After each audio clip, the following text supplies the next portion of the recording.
everybody. Scott and Steve, we're back. We tried to bring in Wayne and Josh, but it wasn't meant to be. The Urukai were too fearsome this weekend, so they were chopping up his internet. The hobbits are just not technically proficient. Yeah, they're trying their best over there. That's why they just sit in a shire sucking on their pipes. They're eating their second breakfast. But wondering when's their next lot of potatoes going to be delivered.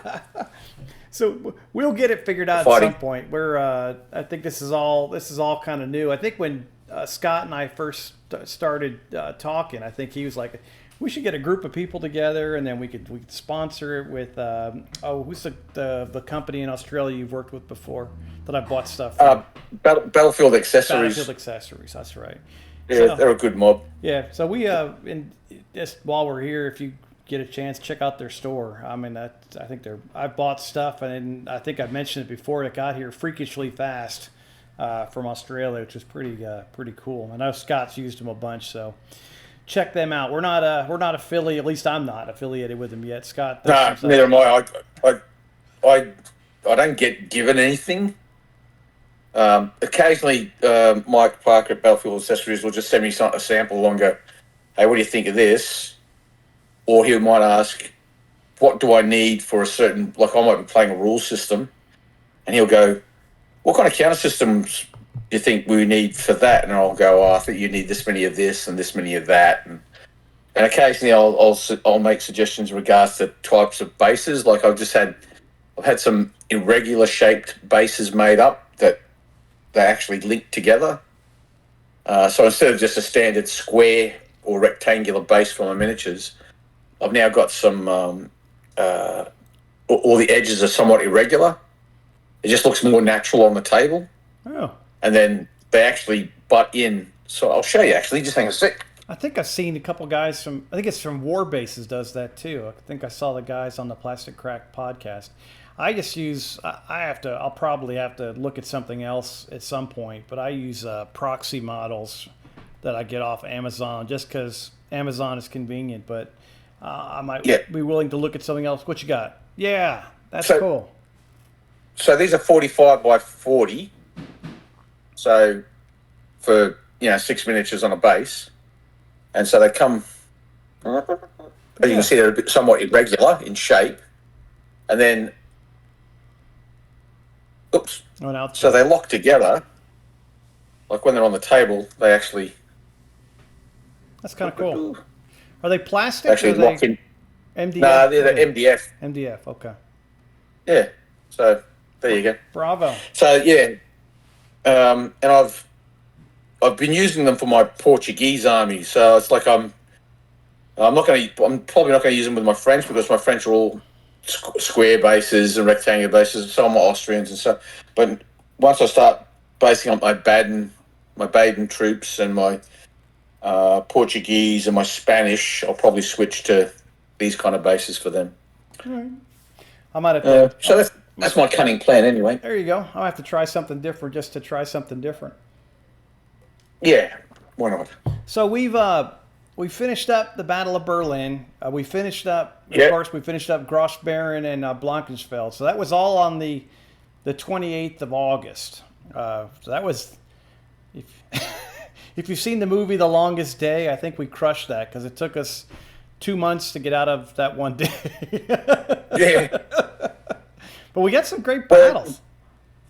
Yeah, it just required a lot of coordination. Like at the end, to be fair, like they're massive. They were pretty big battles. There was all up. There was originally 5-6 people involved. Ultimately, we ended up with 4 people involved, and across 3 different nations. So, yeah. Yeah, we did pretty good. And then, I mean, I think when you look at it, it worked out well. Yeah, and then there's that.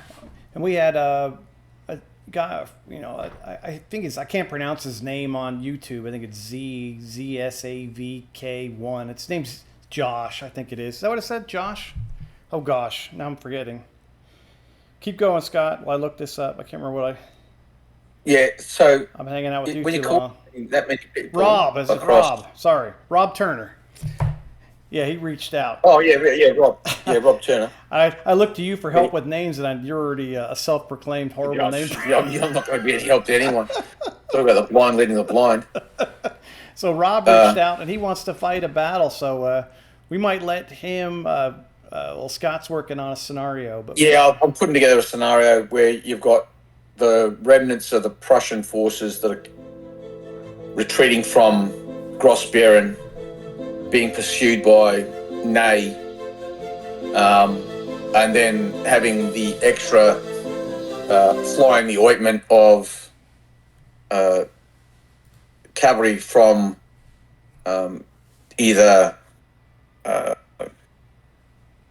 Mortier, the Guard Corps, coming across from on a flank, trying to cut them off as they try to retreat to the northeast. So we'll put it. I'm looking at the map, and I'm trying to figure out a way. It's like they're just done. Like there's not really like how do they get away? I could fudge it. They could go cross country, head towards. I think it's the River Spey, or if it's the Oder. Anyway, it could be the Oder River. Anyway, so the Prussians are going to try and get away, but it's going to be. I mean, I don't think Krafft's got any cavalry with him either. no, he doesn't. It's just I think it's Yeah. I think it's like 3 brigades, so it's like 12 battalions of infantry and 2 Yeah, artillery. so I'm batteries. looking at this. I'm thinking maybe a more, and it's only just occurred to me right now, rather than trying to do a fighting withdrawal, it's like against, a couple of divisions coming forward with, heavily, with lots of cavalry. It's just, maybe go, just do a rear guard action, like a last stand at Thermopylae type thing, Yeah. where they just basically hunker down and try to cover the retreat. Maybe create a scenario where he's got some remnant units from different brigades and divisions, and he'll succeed if they get off the table. Yeah. So they get off the table. Okay, that's a success. Well done. Krafft's brigade gets wiped out and captured and stuff, but at least it helps other units get away. So maybe I'll create a scenario like that. The thing is, I don't want to go and create a scenario. It's like, yeah, this is really bad. There's absolutely no way you can win this. You've got, a pursuing enemy. You've got no cavalry to cover your withdrawal. And then just to really make it complete, here comes Imperial Guard cavalry crashing in, and Reserve Guard cavalry, crashing in on a flank. But, have fun with that. I think with the amount of troops that Rob sent us, he sent us what he had available. It might, it might be doable just for a first shot part of the campaign. It might, and if you can, if you think about it a little bit more, maybe you can make it a bit more fun. Because I think overall, going into the Battle of Berlin, it was almost futile with the amount of, with one, I think I don't want to give too much away on the Allied, but the French had a highly numerical value up top in the north. And you've also got Napoleon with all the guard. Now, he traditionally or historically, and correct me if I'm wrong, He went to Dresden. didn't use them. So, and he went south anyway to defend Saxony. Yeah. So what happened was, just I sent you that. It just so happened there was a fantastic video put out by, I think it's called Oh, that was great. I'll put a link. Undoing History, Yeah. Undoing History or Redoing History or something like that, and put a link. I'll put a link on my channel and maybe put one on yours as well, where they talk about the Leipzig, the 1813 campaign, the lead up, and what would have happened if Napoleon had won at the Battle of Leipzig. But it does provide a lot of background into where they're at, like how the campaign evolved. And again, I was watching this going, oh, this is great, because as you would know, a lot of people have been making comments in regards to the campaign. They go, oh, the French didn't have any cavalry. No, the French didn't have any cavalry at the beginning of the 1813 campaign.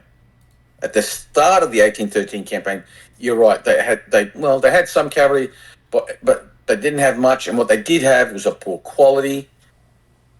But we're fighting the campaign post-armistice. Yeah. Now, there was a reason why Napoleon agreed to an armistice halfway through the campaign, because he understood that he was building up his strength, and he was replenishing those arms of his army that were not what they were. And he understood that even if I win these battles, I can't capitalize them because I don't have a strong cavalry arm. Because when you win a battle, most of the casualties occur after the battle, in the pursuit. And so Napoleon was winning battles in the early part of the campaign, but he wasn't able to capitalize them because he didn't have a cavalry arm that could carry out an effective pursuit. And he couldn't reconnoiter correctly, and so he's a maneuverist. And if you're maneuvering blind because you don't have a good cavalry arm, that kind of makes things problematic. Yeah, I thought that was So interesting. in the second, if you look at the orders of battle, again, Scott Bowden's book, I can't recommend it enough.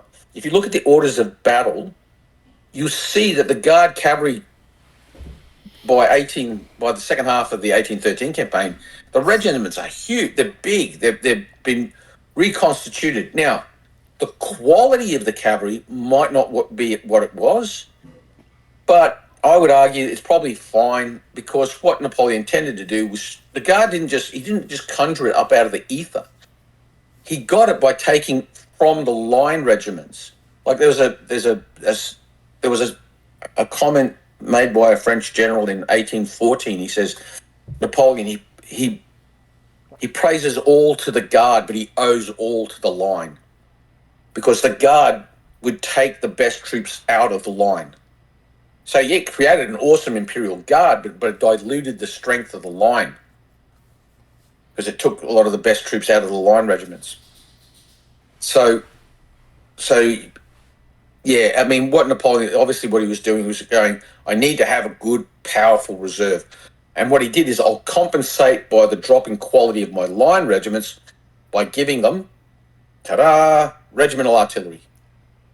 So as the quality of the troops fell, he fell back on going, okay, the quality of the troops are falling, so what I'm going to do is I'm going to give them more artillery. I'll penny packet artillery to the line regiments, and that will, big gun go boom, that'll bolster their morale. That keeps the lads going.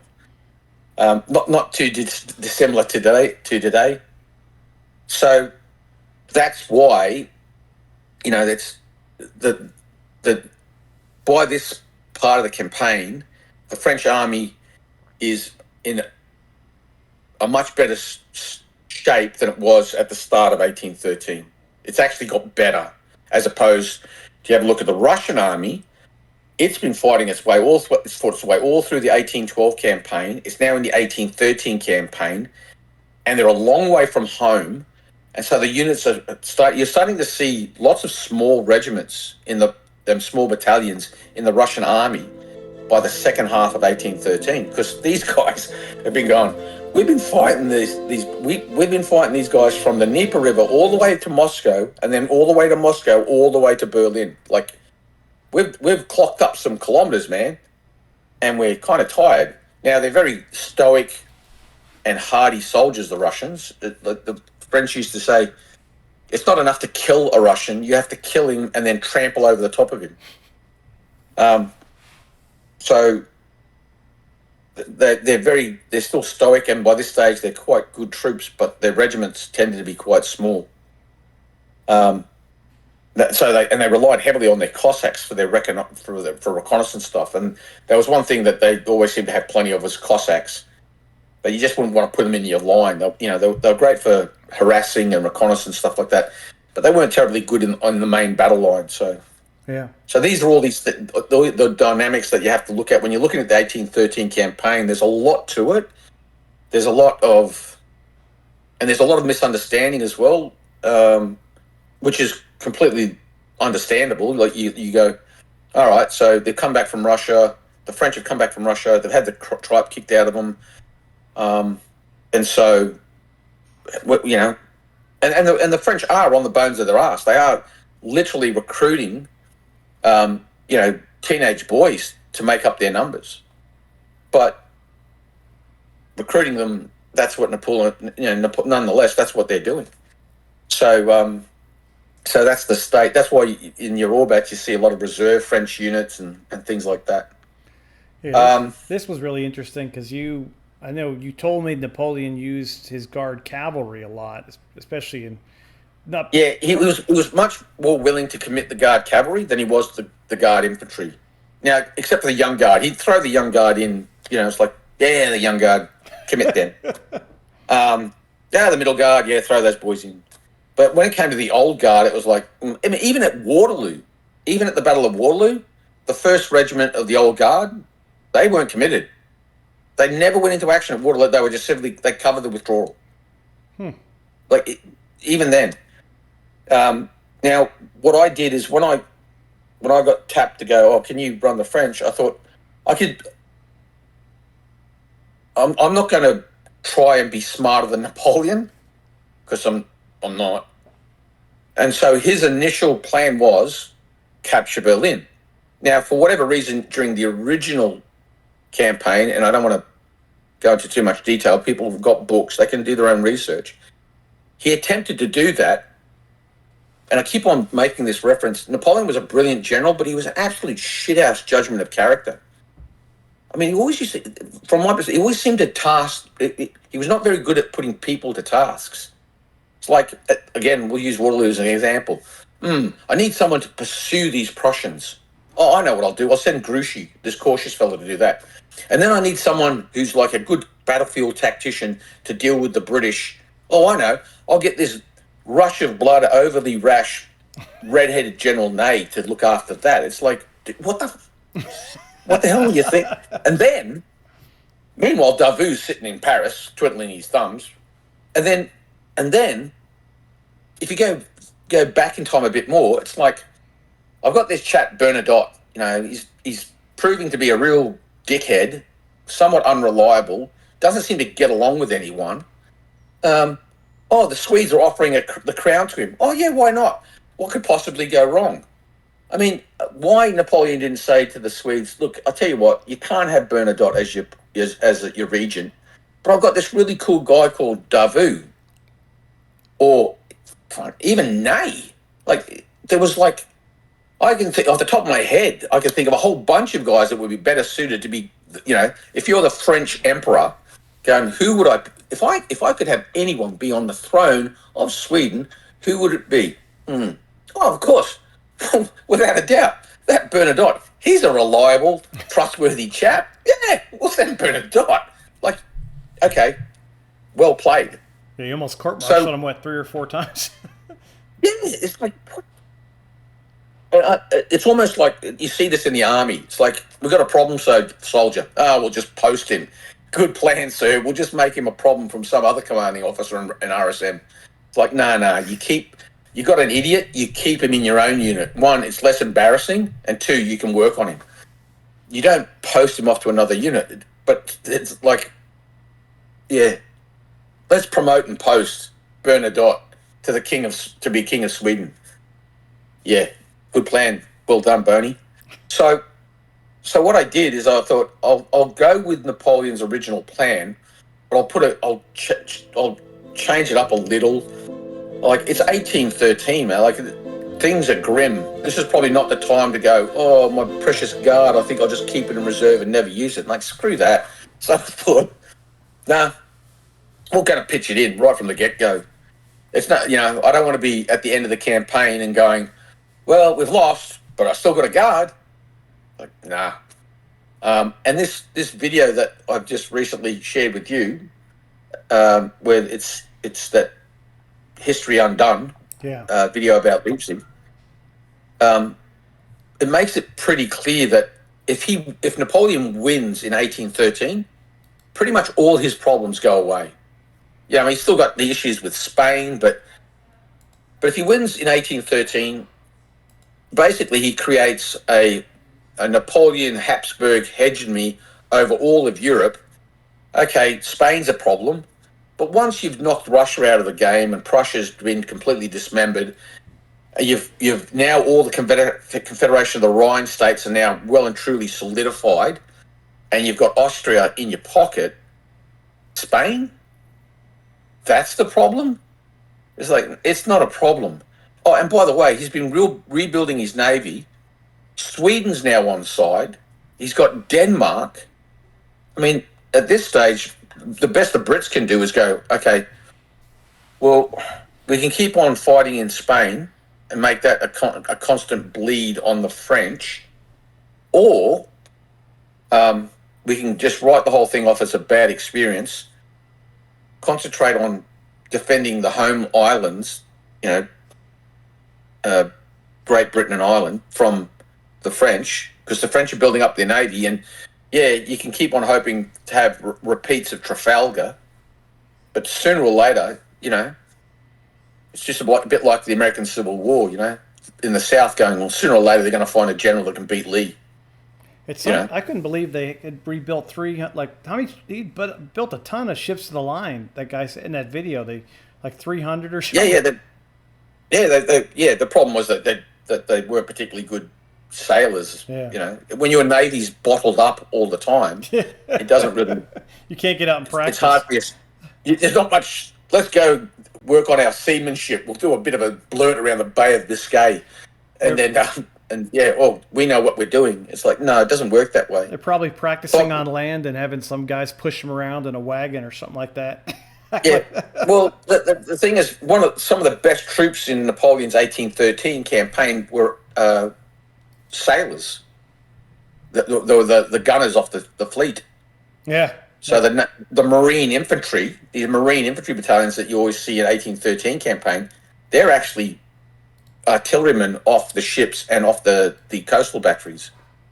So they're actually gunners, and it's like, just leave your cannon behind, go off and kill some Russians and Prussians. Yeah, oui. It was cool here in Giroux. It was at Trafalgar, Leipzig, and Waterloo. That was kind of yeah. He got around. Yeah. And so with the campaign, it was a case of, well, the obvious thing is you knock Prussia out of the war as quick as you possibly can. So that's why I went, I don't know, gather the guard together. We'll try to make the Allies think that Napoleon's down the south. So that was the whole deception plan thing that's going on. And then it's now, okay, well, now I gather the Imperial Guard together. I'll send some young guard off here and there just to keep people guessing. But then I'm going to take the Imperial Guard, the bulk of it, plus the Guard Reserve Cavalry and Reserve Cavalry, plus Poniatowski's 8th Corps, and then wheelbarrow. It's 5th Corps. It's Lauriston's 5th Corps, isn't it? Lauriston. And then, we'll take 5th Corps, 8th Corps, the Imperial Guard Corps, and we'll also have Ney and Ney in the south with Oudinot, and we'll do a pincer movement on Berlin. And if we can get Berlin, fine, we'll burn it to the ground.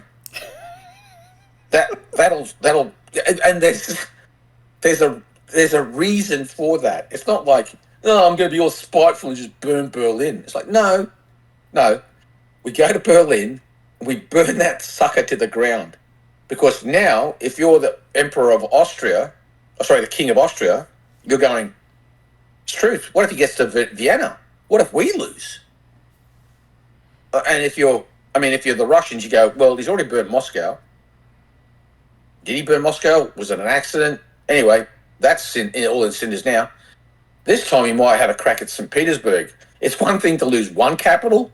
It's completely another thing to have two capitals burnt to the freaking ground. Yeah. Meanwhile, Bernadotte's thinking, I'm glad my capital, there's an ocean between us. And while you're on him, real quick. So in the campaign, the Army of North is fractured, basically. You allowed in your orders for Bernadotte or Prince Karl Johann, whatever his name is, to basically escape the battlefield unmolested.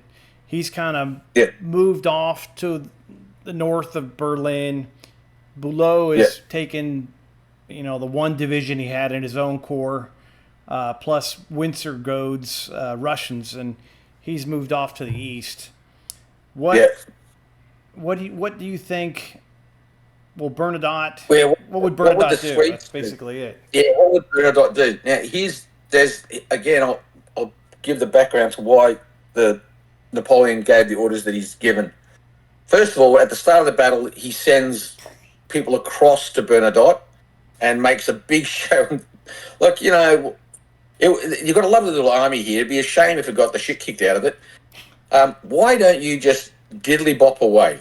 So he makes these overtures, and he makes them like he knows that there's Prussian and Russian and Austrian staff officers there, and so the French make no mistake about saying, look, we're brothers essentially. Why are you doing this? So that's the whole purpose of that, is to sow some seeds of doubt. Then the battle unfolds, and then the French let the Swedes escape. They actually let them go. No, don't. We're not interested in killing Swedes. We want to envelop the Prussians and the Russians. We want to destroy them.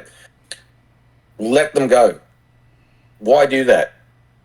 To sow distrust, and also to say to show the Swedes, look, our fight's not really with you.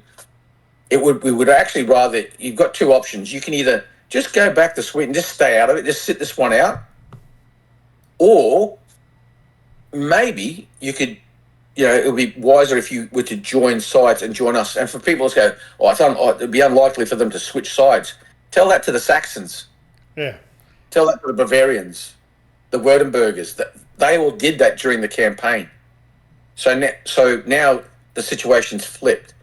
Now you have the French emperor talking to a Swedish regent, saying, you know what, if we could write up this Treaty of Zellendorf, where you now join us, or you can just declare neutrality and jog on.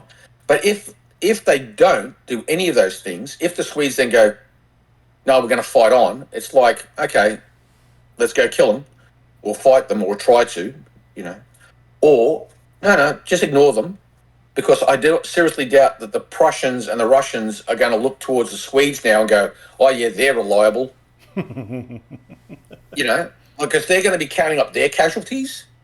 Oh, we lost this many men, these lost many men. Hey, Bernadotte, how many men did you lose? Not that many.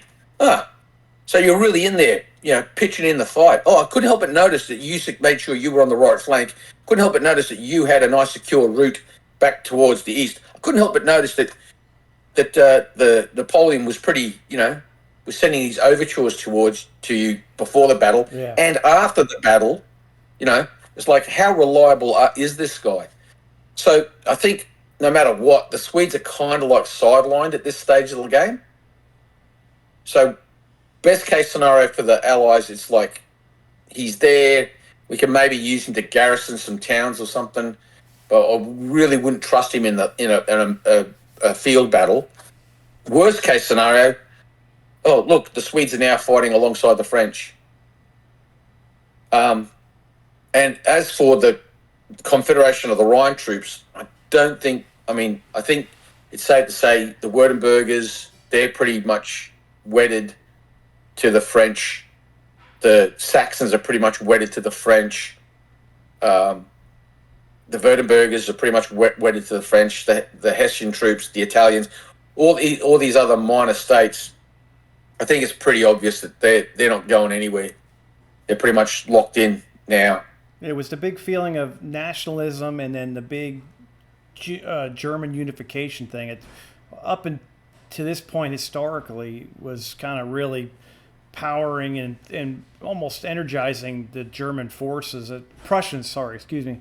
But now once you add in this, they just got their butt kicked.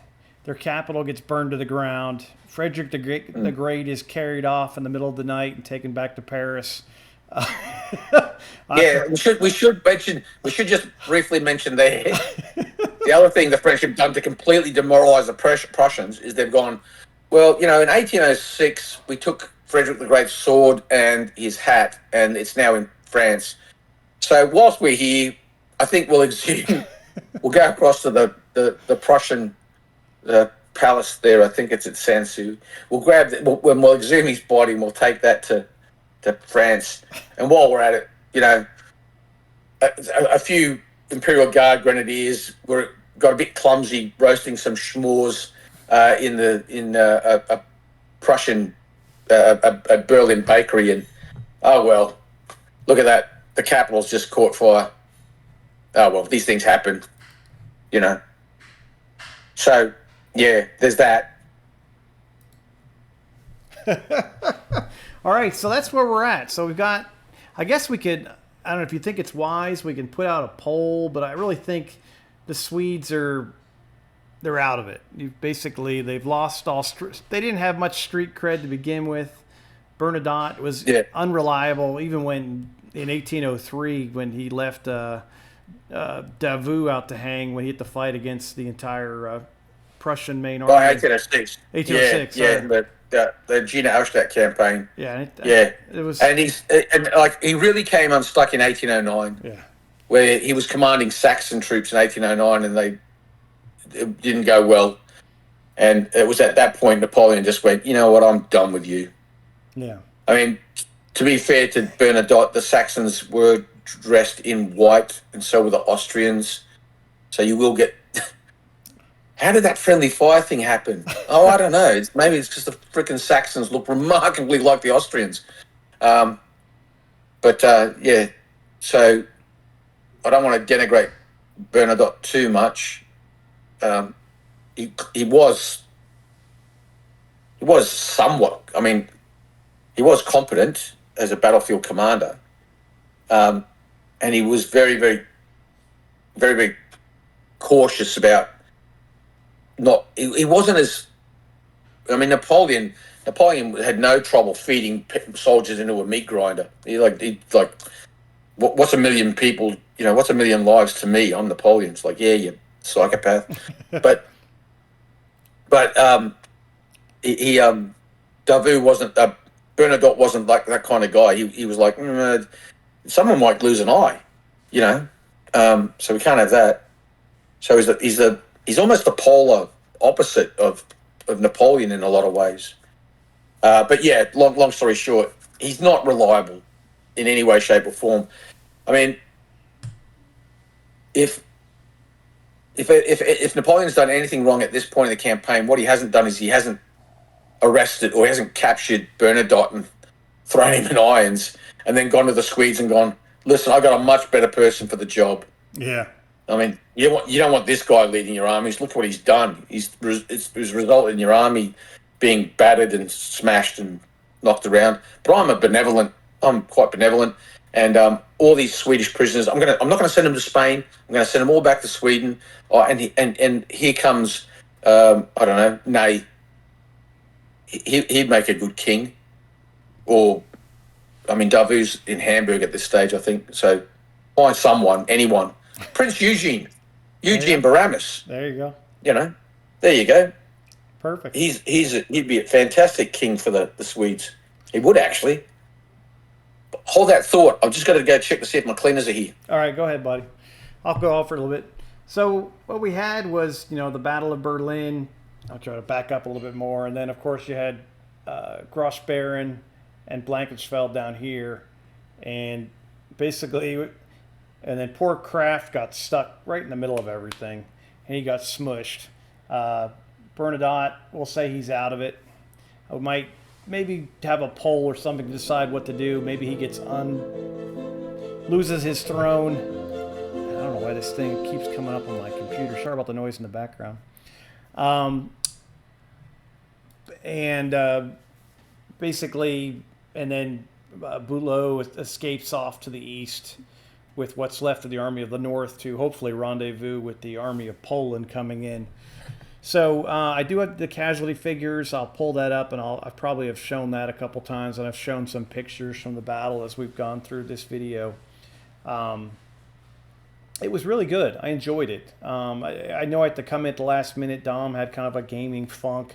Plus, he was, I think, getting some stuff ready to make the trip over here to Adepticon, which is happening, I think, this week up in Wisconsin.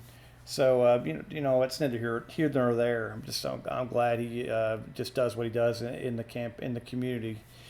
So in the future, we're going to keep on. We're going to continue to we're going to start the map moving again. Today is, in the gaming world, it's the 29th. It's Saturday.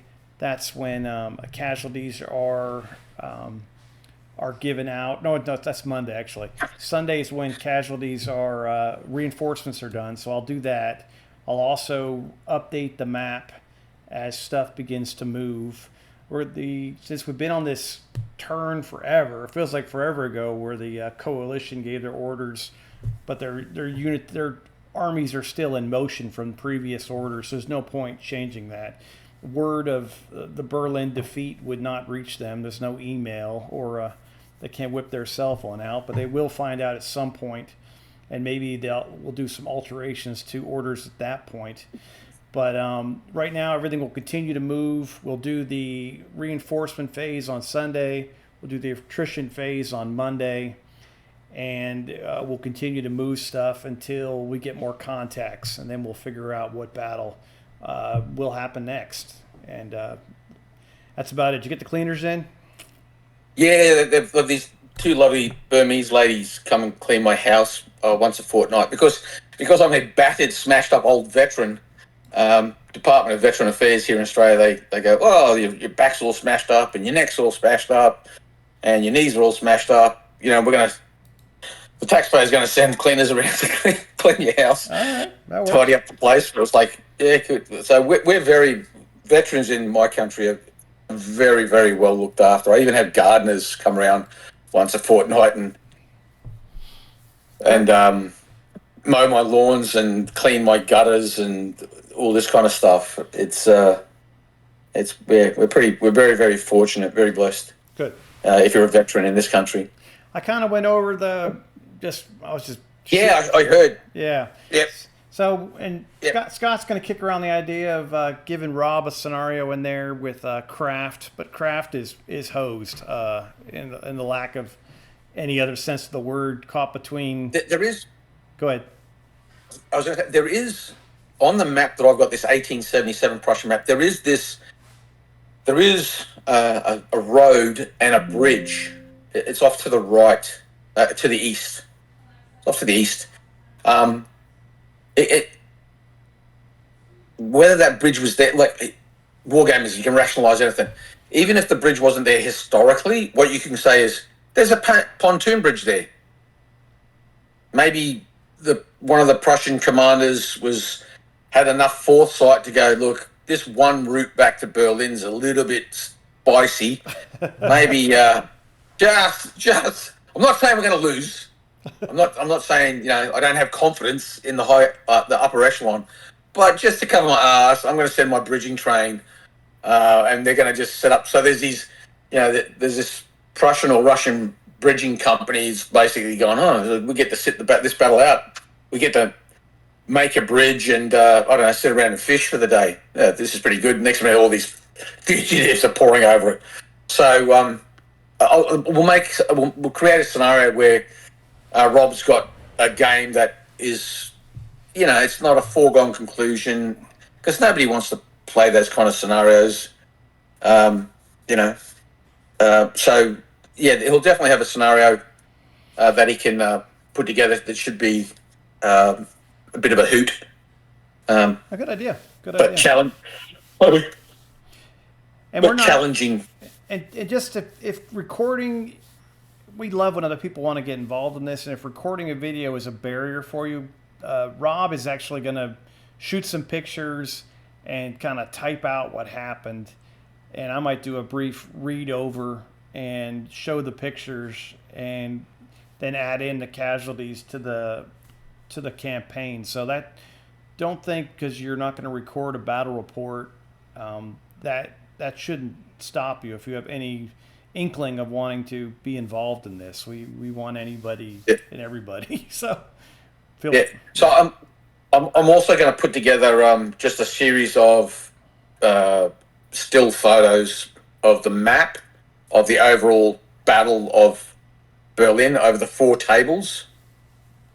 And I'll just say, at 9 o'clock this happened, at 10 o'clock this happened, at 11 o'clock this happened, 12, 13, 14, blah, blah, blah, just showing how, because if people have watched the videos of all 4 sectors of the battlefield, the right wing, the left wing, or the northern wing, the southern wing, and then the 2 central sectors, if you'll probably get a good idea of how the battle all played out across the entire front. But just as a nice little wrap up, I'll put together a video just on a map showing, okay, this was the map that we fought on. These are the tables all side by side. And then at 11 o'clock this happened, at 12 o'clock this happened. Just, key events on the maps for people to have a general overview, so they can see how it worked and why the Swedes got away the way they did, and why things for Bilal are not real cool, and why Windsgaroden has got, how things have worked out for him. Because in the south, on Roundy and Josh's table, it was actually quite an even fight. At the end of the day, I think the Russians, that I think it's 30th Division. Yeah. Of Windsor-Roden's, yeah.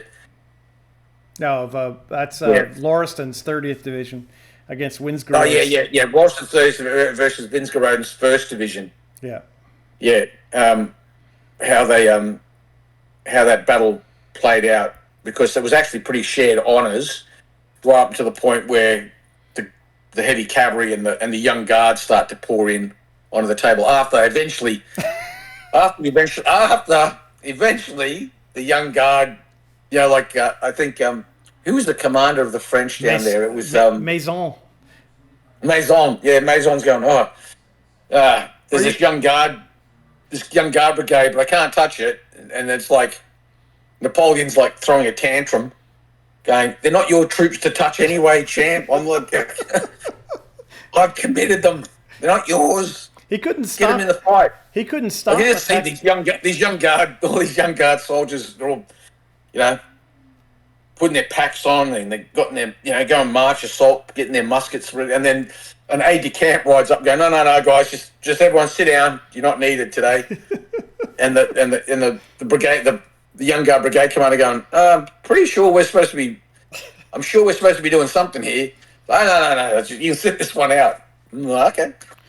Maison, just sit on your packs, lad. Yeah, Maison kept attacking the built-up area. He couldn't resist that. It was like a moth to the flame. Yeah, that's what I call terrain fixation. You have that when you're in an airborne unit. When you parachute, there's this. You're always warned, don't have terrain fixation. Like you see a house as you're floating down, and you go, oh, there's a house there. And you think, I've got to steer away from it. And instead of pulling on the outer riser to move away, you pull on the riser near the next minute you go, I'm getting closer. I don't understand. Why am I getting closer to this built-up area? I'm not supposed to be going towards this built smack into the side of the house.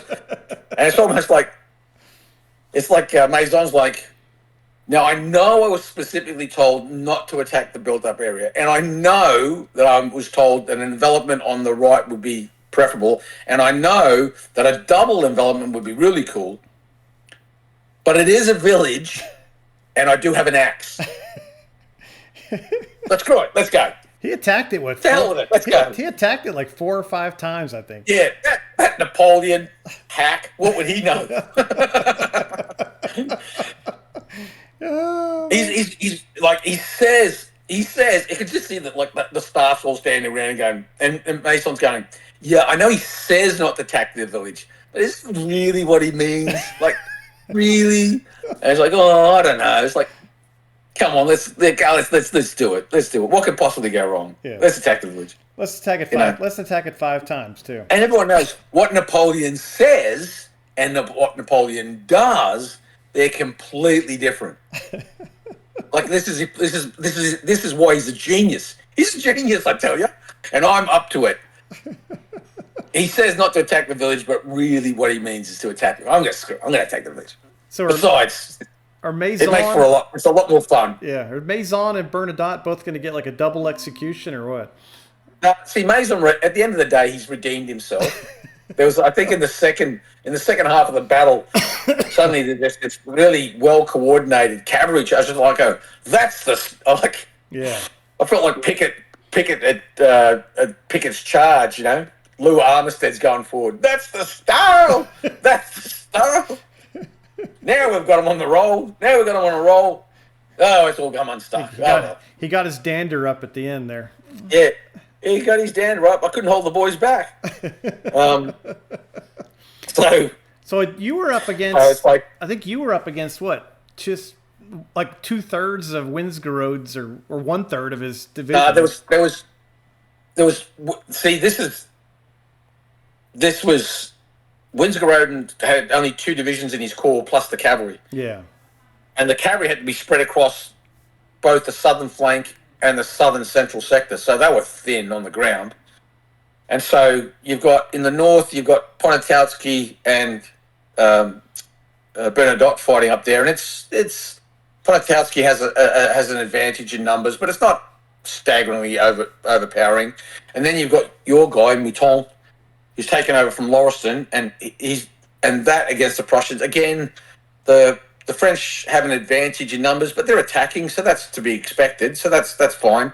And then you go all the way down to the south. You've got a division on a division, and to give the French an advantage, they've been given basically 2 brigades of young guard plus a bit of extra cavalry. So they have the advantage there. And then you come to the southern central sector where you've got Napoleon and Mortier, and it's like there's 1 division of Russians, and it's the Imperial Guard Corps. It's like this is just going to be a cakewalk. You were done by 12:30, I think, right? Yeah, they just blew. I mean, Dave James is running the Russians, and they really put up a fight. Like they were like, oh, hang on, you're just supposed to roll over. Yeah, it's not supposed to happen. You're not supposed to fight back. It's going to be, and so they put up a good fight. The Russian cavalry in particular, but once the guard hit, they just blew through like a hot knife through butter. So much so, the young guard on the left, on the northern flank, they didn't even get into the fight. By the time they got up, it was like the southern flank had completely collapsed, and you've just got regiment after regiment of French Guard and Reserve cavalry pouring through, and so.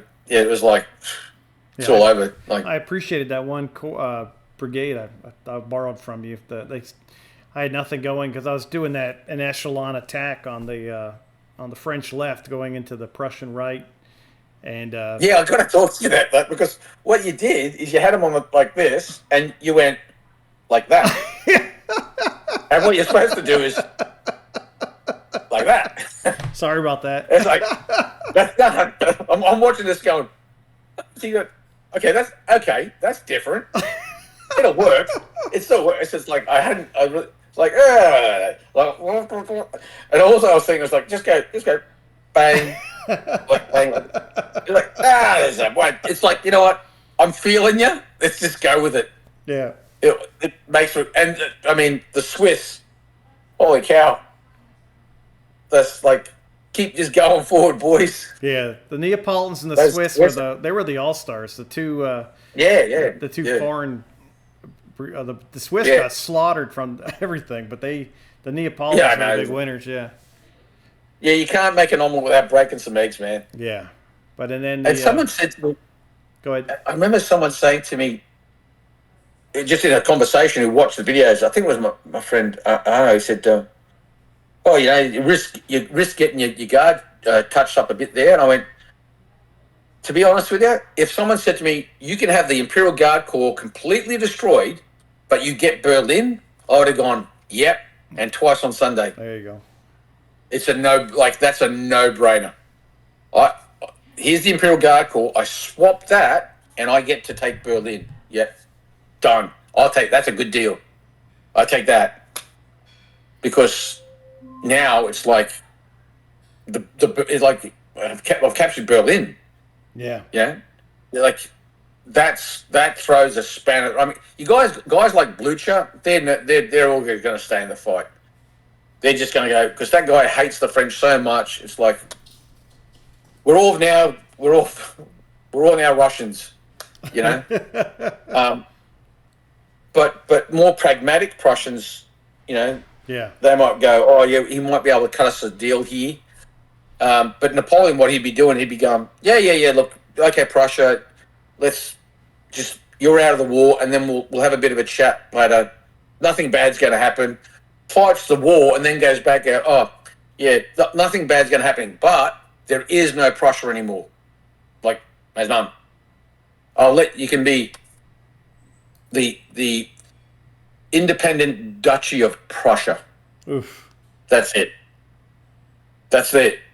All that other Prussia, that's now Poland. All that other Prussia, that's now Saxony. All that other Prussia, you know, that's now the Germanic Free State of Baramus or something. I'm just going to carve it up and make it another Westphalia. You know, it's like, you're done. You know, you stabbed me in the back in 1806. You know, I gave you Hanover and that wasn't enough. You were unreliable in 1812. You've risen up in 1813. Like, you know, no, I'm done with you. Yeah. You're gone. You know, and the funny thing is, a lot of the Germans would be going, bye Prussia. We never liked you anyway. Because it's if you fast forward to 1866, the Saxons joined the Austrians against Prussia in 1866. They don't like them. They go, you're just an army supported by a state. We don't like you, Prussians. We've never liked you. You're such ruffians. So there wouldn't be many German states, you know, bemoaning the dismemberment of Prussia. So there's that. Well, overall, if you get a chance to look, I shared a link and I think some of the Facebook posts, but I got crazy with statistics a little bit, and it was quite a large battle. There was in between infantry and cavalry. The French forces had 95,160 troops against the Army of the North that brought 63,540 troops, which is, you know, you're dealing with 150. It's a battle the same size as Waterloo. Yeah, it's pretty big. It's pretty much the same size as the Waterloo battle. It's just it's spread. It's a bit like Quatre-Bras and Ligny. Yeah, it was a pretty big endeavor. I think we did a decent job. We got everybody on the table basically. So it was. Well, it took me 2 days to get all my miniatures off the table. Yeah, me too. I had to hustle to get to get them all off to do that to kind of help out Dom when he got a little bit busy. But But overall, it was if you'd had the killed, wounded, and everything together, the Prussians, Russians, and Swedish lost 30% of their troops. While the French... Yeah, that's about ineffective now. Yeah, and the French lost 8%. So I think the Army of the North went from 80 or something, 90,000 down to 22,000 with about 11,000 cavalry. So they got cut up bad. Yeah, 2/3 gone. So when you lose 30% of your troops, you're now combat ineffective. You're done. Yeah. You know, anything under 10%, sort of like, you expect that in a major battle. But imagine being a Prussian or a Russian soldier, and you're looking around you and you're going, every third guy is missing. Yeah, that's nuts. Yeah, it's another thing to be in a regiment and go, in a platoon, a French platoon, and go, oh, Pierre, he's gone. Yeah, but the rest of us are here. You know, we're still drawing his rations. Yeah, the Swedish had, I don't know how many thousands of guys just sitting there, but they're going to be allowed to escape. The Thuman's division up, fighting on my table, because I think my battle went to about 3:00, and you would have been done at 1:00. and then the Swedes were crushed at 1 or 2, so there was Yeah. plenty of time to get behind him. So Yeah, so the plan for Napoleon was not necessarily because we'd given already committed these troops to support, like basically the young guard. That's why you have Mouton commanding your corps, because he was commanding the young guard corps. That was split up and sent across to the other brigades. And so Mouton takes over there, and it was like there's enough reinforcement there for the northern, central, and the southern sectors to at least hold their own, and for that still left Napoleon with Mortier's corps to basically go, we break through here, and then we just envelop the rear. Yeah. As long as the Swedes, Bulau, and the Russians in the south, as long as they can't go forward, that means the only place they can go is back. And now if you have basically Imperial Guard Corps cavalry and the Reserve Cavalry Corps now milling around in the rear, they ain't going anywhere. It's like some of them will get away because, the French cavalry they can only sabre so many people. I got that one. That one's getting away. Oh, he's a slippery little Russian. He got away. But, the whole idea of the battle was to break through, envelop the rear, cut off any lines of retreat. It's like basically the Gina Austadt campaign all over again, where it's like all we're doing here is after the battle it's just just rounding up prisoners, dispersing the army, breaking it up, scattering it, and basically knocking it out of the fight. And if 30% gets away, there's always going to be something. There's always going to be some that gets away. After Gina Austadt, not all the Prussians were captured. Some did get away. They turned up in 1807 at the Battle of Eylau. So, that was the plan. And it's when you're wargaming, it's hard to simulate that. It's especially when you've got games being played on different tables across 3 different countries. It's kind of hard to go, hey, I'm just going to put these on your table now because they're coming across on your table. So, we managed to do it by going, we'll only play 4 turns and then we'll pause. And then if there's any troops coming on from other tables, we can shove them across. That's why that was the whole coordination thing that was going on. For those that are interested, that's how we did it. By saying only play 4 turns and cut it there, and then let's see if other troops are turning up from other tables. So it worked, and and the campaign is there's still a lot to be. It's not all over. I mean, if I was the Russians, I'd be looking at, okay, well, at least we know where Napoleon is now. Maybe Leipzig's not as hard, as tough a nut to crack as it might have been. Yeah. What I would, if I was the coalition, what I would have done right from the get-go is I would have just given up Berlin and marched east. I wouldn't even try to hold it. Like, I guess their scouting must have let them down because when they came out, they must have thought that they had a numerical advantage. So yeah, I did roll a bit terribly against your opposed dice roll. I think it would have been a lot different if I would have rolled a little bit higher. Because the French usually don't scout as good as the coalition unless the Imperial Guard is there. Then they roll. Then they're about even. So yeah. Because when they came out of Berlin, I thought, they're coming out to fight. And then I thought, maybe there's more coalition forces there than I thought. Makes for a quick campaign's a good campaign. Let's see what happens.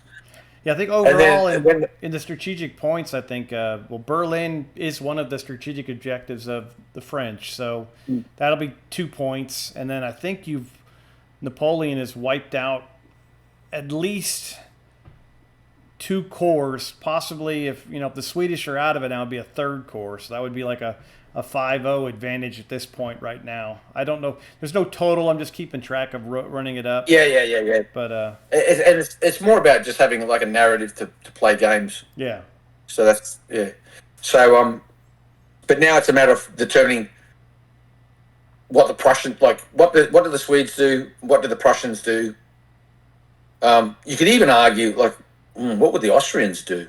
Yeah. I mean, at this stage of the game, the Austrians were probably going, well, we're still in the fight. I am going to, right now, the coalition reinforces and gets replacements faster than the French. Yeah. But I think I'm going to slow the Prussians down to the French level after Berlin is torched, just to make it about even. And then the Swedes will just be, they'll be a non-factor. And then everything else will stay the same until the next big couple fights, and see what happens after that. Yeah, definitely. It should be fun and games for the whole family. And yeah, there's the whole European family. Everyone's involved. Yeah. And then everyone's pitching in. And definitely watch that video that we talked about at the beginning. I learned a bunch. Those gentlemen on that were really neat, and I'm going to watch a lot more of their videos and History Undone stuff. A lot of things happening in Europe. It was kind of cool. They took it as far as if Napoleon would have won Leipzig, it even got to the point where the United States wouldn't have had the Star Spangled Banner. So. Yeah.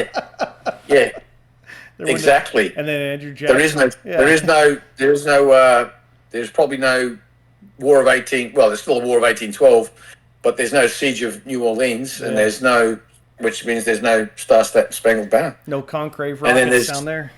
Yeah, and then what happens in South America is interesting. Yeah. There's probably no World War One. Might have not been a terrible you have the guys. Say again. It might have not been a terrible thing because World War One just did not sound. like a good time. But now you have a Europe dominated by a megalomaniac, petty little tyrant. I appreciate Napoleon as a great battlefield commander. I appreciate Napoleon as being an innovator, and things like the Code Napoleon. It's like all these good intentions, but at the end of the day, he's a nasty little bastard, The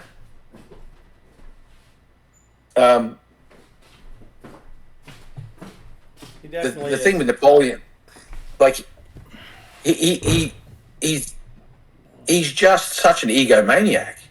He's such a flawed character, and he's also, like I said, he's like a terrible judge of character. I mean, I'm sure there's going to be heaps of people that are going to rush to Napoleon's defense and say what a swell guy he is. But all I would do is go, yeah, well, tell that to the millions of dead. Yeah.